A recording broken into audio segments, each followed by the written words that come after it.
عالم دین تھے، کہتے ہیں کہ میں مجلس پڑھ کے نکل رہا تھا، پرانا دور ہے، راستے میں مجھے ایک شخص ملا جو نشے کی حالت میں تھا، اور اوباش اور اس طرح کے بدماش لوگ ہر جگہ ہوتے تھے، تو وہ مجھے مل گیا، کہا شیخ ہمارے لیے بھی روزہ پڑھو، یعنی مصائب پڑھو۔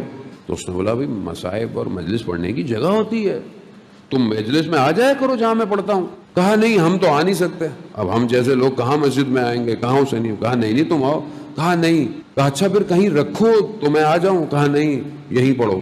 اب آدمی ویسی دوسری کیفیت میں تھا، مولانا نے کہا پتہ نہیں کیا ہی نہ ہو جائے۔ کہا اچھا دیکھو مجلس یا مصائب پڑھنے کے لیے ایک شرط ضروری ہے۔ کیا؟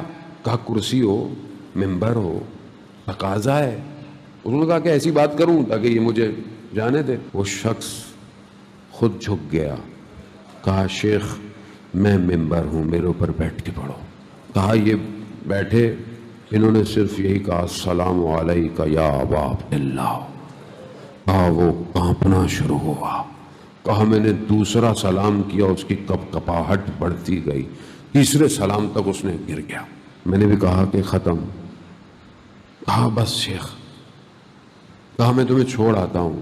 کہا نہیں میں چلا جاؤں گا۔ کہا نہیں تاکہ تمہیں کوئی تکلیف نہ دے، میں تمہاری حفاظت کرتا ہوں تمہیں تمہارے گھر تک۔ عالم دین کہتے ہیں میرے دروازے تک آیا، جو سمجھ گیا بس او گیا۔ وہ شخص جو نشے میں تھا